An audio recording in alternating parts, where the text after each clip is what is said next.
இன்னைக்கு இந்த வீடியோவில் சாக்லேட்டை அன்மோல்ட் பண்ணுறதை பார்த்துடலாம். ஃபஸ்ட்டு ஹாட் சாக்லேட்டை அன்மோல்ட் பண்ணியிருக்கேன்.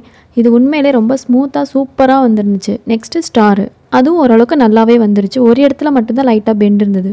அதுக்கப்புறம் டெடி பியர், பார்க்குறதுக்கு ஓரளவுக்கு டெடி பியர் மாதிரி தெரிஞ்சாலும் ஆனால் ஃபேஸ் டீட்டெயில்ஸ்லாம் அவ்வளோவா டீட்டெயிலாக அதில் விழுகலை. இதுக்கடுத்து காஃபி பீன், இது க்யூட்டாக அப்படியே அசல் காஃபி பீன் மாதிரியே இருந்துச்சு. டார்க் சாக்லேட்டில் ட்ரை பண்ணியிருந்தோம்னா பார்க்குறக்கு அழகாக இருந்திருக்கும். மூணு மோல்டில் டெப்த் இல்லாதனால அது அவ்வளோவா நல்லா வரல.